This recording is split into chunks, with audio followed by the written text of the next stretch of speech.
Episode की शुरुआत होती है एक शांत लेकिन अजीब से एनवायरनमेंट के साथ। एक पुराना जापानीज गांव काडोनो जो एडो पीरियड के टाइम का है।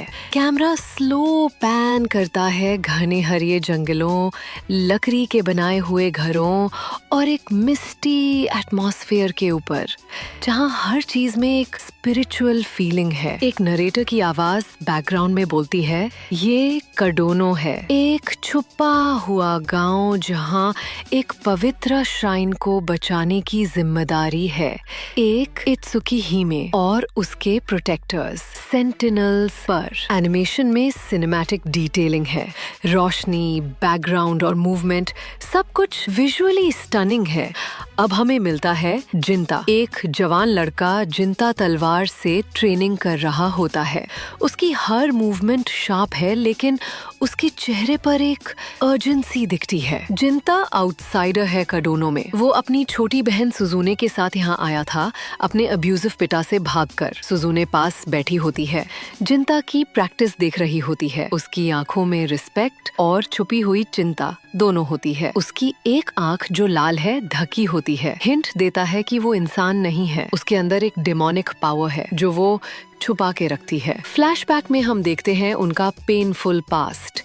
एक अंधेरा टूटा फाटा घर, छोटी सुजुने को उसका पिता मार रहा होता है उसकी शैतानी आंख के लिए। जिंता उससे प्रोटेक्ट करता है। वो डिसाइड करता है कि अब बस और नहीं। बारिश भरी रात में दोनों जंगल के रास्ते भाग जाते हैं। मोन्टाज दिखता है, दोनों भाई बहन भागते हुए, थके हुए लेकिन डिटर्मिन्ड। अचानक एक आदमी मिलता है, मोतोहारू, काडोनो का एक सेंटिनल जो उन्हें बचाता है। मोतोहारू उन्हें अपनी बेटी शिरायुकी के साथ रेस करता है। इस सीक्वेंस से हमें जिंता का केयरिंग नेचर और दोनों सिबलिंग्स का बॉन्ड क्लियरली समझ में आता है। वापस प्रेजेंट में हम शिरायुकी को देखते हैं, मोतोहारू की बेटी और फ्यूचर इत्सुकी हिमे। शिरायुकी अकेली होती है क्योंकि उसके फादर ज्यादा वक्त नहीं दे पाते और उसकी माँ जो अभी की इत्सुकी हिमे है उससे मिलना अलाउड नहीं है। जिंता, सुजुने और शिरायुकी तीनों एक छोटी सी फैमिली जैसे हो गए हैं। एक सॉफ्ट सीन में तीनों छत पर बैठकर बातें करते हैं। शिरायुकी जिंता को सीक्रेटली पसंद करती है लेकिन कह नहीं पाती।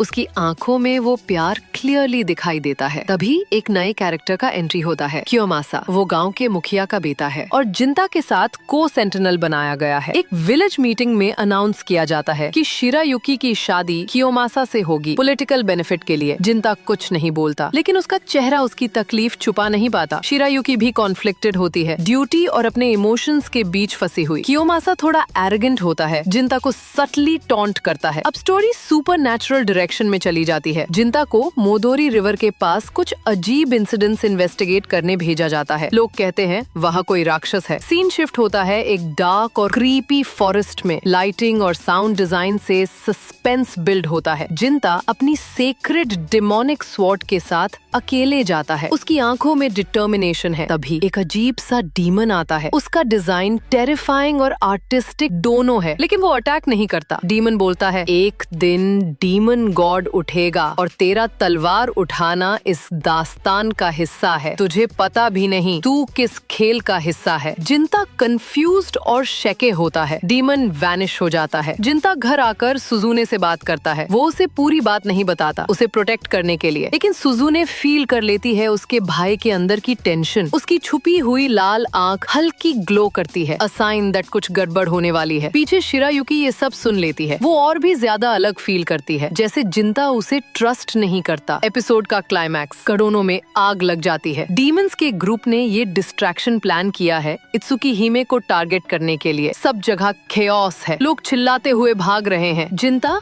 मोतोहारू और कियोमासा श्राइन को प्रोटेक्ट करने जाते हैं। इस बीच सुजुने अपना कंट्रोल खो देती है। उसका डिमोनिक फॉर्म बाहर आ जाता है। वो ह्यूज मॉन्स्टर में ट्रांसफॉर्म हो जाती है। उसका एक ही रोर श्राइन की दीवार गिरा देता है। उसके चेहरे पर पेन, गुस्सा और कंफ्यूजन सब होता है। वो देखती है जिंता की आंखों में हेजिटेशन और समझती है कि जिंता भी उसके अगेंस्ट हो गया है। वो गुस्से में शिरायुकी पर अटैक कर देती है। एक इमोशनल ब्रूटल फाइट होती है। शिरायुकी उससे रोकने की कोशिश करती है, लेकिन वो ज्यादा देर तक टिक नहीं पति। कुछ सोर्सेस कहते हैं शिरायुकी टोन अपार्ट हो जाती है, लेकिन सीन इंटेंशनली अनक्लियर रखा गया है। जिंता हेल्पलेस खड़ा रहता है और सुजुने उस रात अंधेरे में गायब हो जाती है।